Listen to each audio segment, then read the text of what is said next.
Hey everyone, Chlorine King here. I'm going to show you quickly how to change out an Intermatic pool timer. It's always recommended to get a licensed professional out there, whether it be an electrician or a licensed pool contractor. So let's go ahead and get started, and we'll show you what you need to get this job done. So the parts list and tools you need for this job is very simple. You just need an insulated Phillips head, nut driver, voltage checker, and of course the timer that we're going to be replacing. Before we get started and I show you how to do this, I want you to just sit back and ask yourself, if you take that panel off, do you really know what you're doing? Do you know what those wires do? If you don't, please hire a professional. You'll hear that reiterated several times during the video. In case in point right here, check out this photo right here. This was done by a pool guy who just simply replaced the timer mechanism and put the wires right back where they were originally. Just because you do that doesn't mean it's correct. If you open that panel up, you don't know what wires do what, where goes what, hire a professional, please.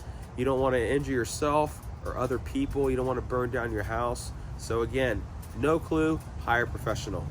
So let's go ahead and check it out and how it's done. All right, now that you know the parts list, the first thing I always do is cut the breakers off. And I don't cut just the pool pump breaker off, but I actually cut everything off. So that way everything in theory should be dead, which we'll test here in a moment. So take your driver, remove these two screws to remove the faceplate.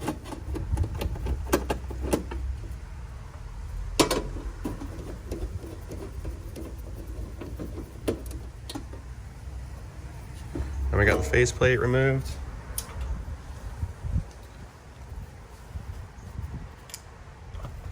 Now let's carefully remove the timer screen.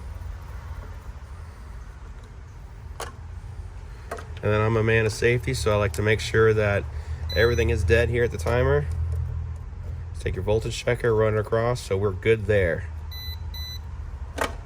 So one tip you can do, if you have multiple wires here, you should only have two max. You can actually wrap colored tape around them to mark which ones go where, so that way you're not confused. In theory, you should still have a licensed pool contractor or electrician take care of this, but if you're a do-it-yourselfer, that's a trick to get you by. So let's go ahead and start undoing these.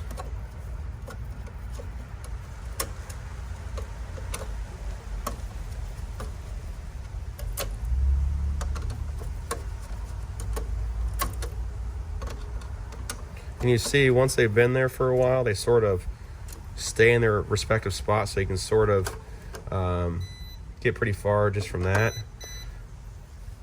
But I'll walk you through some stuff here in a minute, and then take out the ground.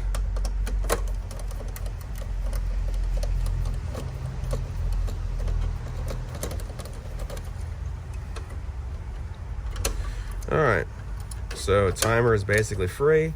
Go ahead and unclip from up here. Junk the old one. Now we're going to put the new one in its place. Hear it click, and it's in there very solid. It's not loose or anything like that. So how a pool timer works, you have your neutral over here, and then line load. So this is a 240 setup. So what we're going to do, we're going to take both legs off this breaker right here. We're going to put the first leg, which is this one here, on the number one, where that white wire for the timer mechanism is, for the motor. Always wrap it on the left side, so that way as it tightens, helps pull the wire in even more. Don't be afraid to tighten these pretty snugly. You don't want these to come loose and arc and cause an electrical fire. You take the bottom leg of the timer, or breaker, excuse me, we're gonna put it over here in the 3 slot.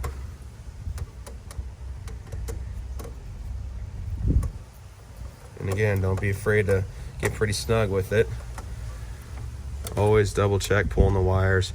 And then now all that we have left are the load wires and the ground. So one load leg is going to go to spot number 2.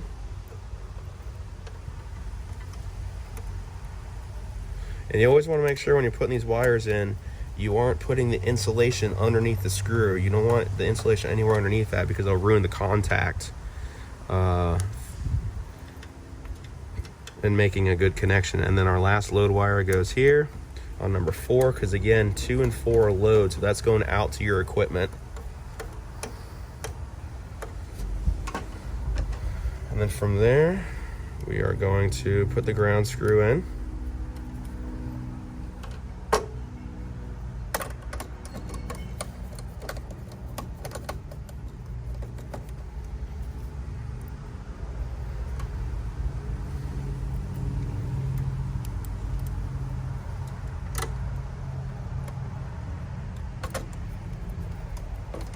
You want to make sure that the wire wraps pretty much 100% around the screw. You don't want to have it where it's not wrapped around, not even partially, or not at all. So that way it gets a really good connection to ground.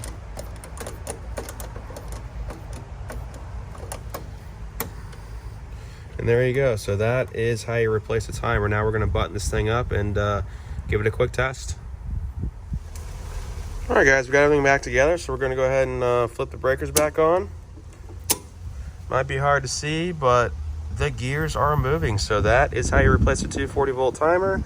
All we're going to do now is set the correct time, and everything's good to go. So thanks for watching, like and subscribe, and stay tuned for more videos. Have a great day.